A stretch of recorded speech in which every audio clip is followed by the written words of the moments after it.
Hello and welcome to The Balcony is Closed. I'm Finnegan. And I'm Duncan. And here we're going to be giving you a review for the much anticipated Batman v Superman Dawn of Justice. I was stoked to see this movie. Yeah, this is I think a lot of people's one of the most excited and anticipated movies of the year. I know it was one of mine. Yep. And just to remind every one of you, this is a spoiler-free review. Nope. We hate spoiling things for people. Nope. We think it sucks. So if you haven't seen the movie yet, there's no need to worry. This has no spoilers. So you can watch it and from this, maybe get a little more insight into what this movie is all about and whether or not it's any good. Alright, so after I saw this movie, we are recording this review a couple days after we've seen the movie because, to be honest, it takes a few days to process this movie because there is a lot in here. It's not only a long movie, it's a cluttered movie and kind of a mess, and that's, I think, the first thing I'm going to bring up. This story is confusing, the plot is convoluted. Yes. And it's not concise. There are 10 different plot lines in here. Half of them can That's just be cut exaggerating. out. Yeah. But I think it is a well-known fact by now that this movie was originally shot as a 3-hour-long movie. Yikes. Yeah. And and the people making it decided they need to edit it down to 2.5 hours. So they cut out about 30 minutes of the movie, which might explain why this movie feels so choppy, so cluttered, so convoluted, and a lot of stuff isn't given a proper explanation. So a lot of times during the movie you can find yourself saying, huh? Yeah. However, I know the first thing that we got off on was a negative thing, but I enjoyed this movie. We both enjoyed watching this movie. We are both big Batman fans. We liked Superman, the character of Superman. I love Superman. I think it's great. We enjoyed Man of Steel, so we tried to go in this movie with a clear mind, and overall I think we were entertained. However, that does not necessarily make it a good movie. There are flaws, and there are quite a few. There are things that are terrible. There are things that are just and there are things that just are amazing. First off, let me talk about the amazing. Ben Affleck as Batman. Batman was awesome. Any of you guys out there hating on Batfleck when he was first announced, stop it. Worry no further. He is awesome. He's one of the best Batman on screen ever. And we're talking about Batman. Let's talk about Superman. Henry Cavill, I've always liked him as Superman. I thought he was a great casting choice for Superman. I thought he was really cool. He brings that sort of heroic power to Superman that we all we're looking for in the character. And decided to ground out the three big heroes. Wonder Woman. Yeah. Wonder Woman was incredible. She might have been my favorite part of this movie. Batman, but yeah. Her, she might have seemed a little forced, a little rushed, and I can admit that. But when she enters the movie as Wonder Woman, in that moment, you don't care. Gal Gadot was a perfect Gadot, I don't know how to pronounce her name. Great casting choice. Yeah, she really worked well. But then, however, not every single casting choice was that good. Yeah, that's when we get to Jesse Eisenberg as Lex Luthor. Huh. That's fine. He was kind of fun. He's like this millennial, tech obsessive, and he's like a teenager, and who's really annoying and doesn't act like Lex Luthor. He was. I kind of found myself enjoying him. But he's like Jim Carrey.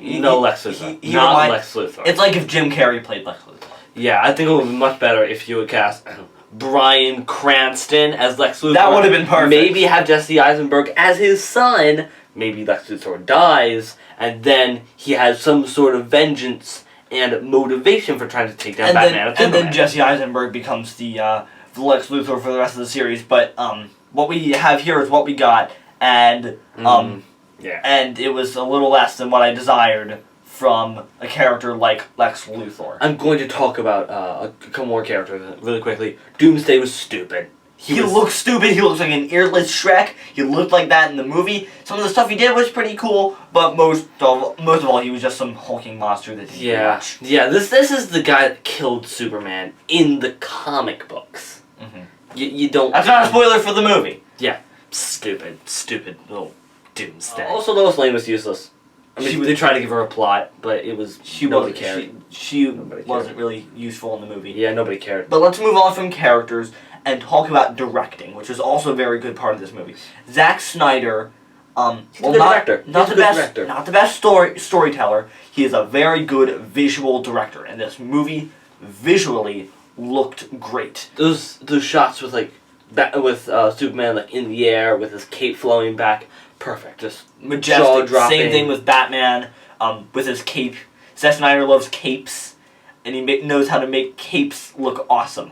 Also, when Batman's origin is shown, they do it in a very different, unique, cinematic way that I really enjoyed, and it is only a credit to Zack Snyder's keen visual eye. Yeah, and the action was also really great. There was one thing that I think you saw in the trailer. Batman just takes like all these guys in the warehouse, and it really reminded me of the Arkham video games. You know how you have all the weapons he uses, and just like raw, brutal combat, and that's flipping all over the place. Yeah, it was a great action scene. All the action was pretty cool. There was a certain thing they did in the movie, a certain reveal. It was kind of cool to see. It was lazy. It was a lazy way to introduce these new characters on plot that will appear in future movies. Also, I'm gonna just jump off of that really quickly. This movie tries very, very hard and commits a lot of its time to making us excited for Justice League and setting up Justice League and future Batman and Superman and Wonder Woman movies. That it has a very hard time focusing on its central story of Batman versus Superman. However, the movie is fun, the action is good. The fight itself, how is it? Incredible. It's great.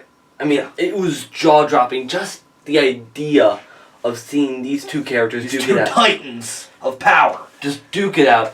I think it's almost worth seeing.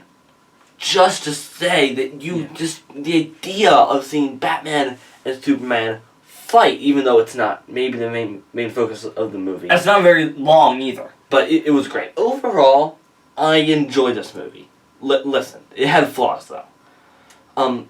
If you just made it about Batman seeking revenge on Superman for the destruction at the end of Man of Steel, and Superman not liking what Batman is doing, thinking he's above the law, great movie. Fantastic, phenomenal, amazing movie. However, it's cluttered and it's crammed with little stories that you don't care about. It commits too much time to other storylines, while I should just focus on the central heroes, and I think that is really what takes away from that movie. It's cluttered, it's a mess, it has too many storylines, and it's very hard to focus on one thing when 5 other storylines are going on, some of them not even very well explained. Alright, so grade it. I was very, very excited for this movie, and it did what I wanted it to partially. It has very many flaws. I'm going to give it a C+, even though I can send you out to the theaters for it. If you are a superhero fan and want to see Batman fight Superman and are looking for an expansion on the DC Universe, I can send you out to see it. Otherwise, don't bother. I think pretty much the same thing that you can. However, this is an experience. It's a spectacle. It's a flawed spectacle, and it's crammed. But still, I think it is something worth seeing. I enjoyed myself for all the flaws. Batman was awesome. Superman was awesome. Wonder Woman was awesome. The fight was great. And I think for that, I will give it a B-. Alright, so there you go. Our review for Batman vs. Superman, Dawn of Justice. Have you seen the movie? Are you planning on seeing the movie? What did you think of it? And which 2 superheroes do you want to see go head-to-head in a movie? Other than Batman vs. Superman and Iron Man and Captain America, which is a movie that we are looking very much forward to. So make sure to leave a like and a subscribe to support this channel, and we'll see you all later. Bye. Bye-bye.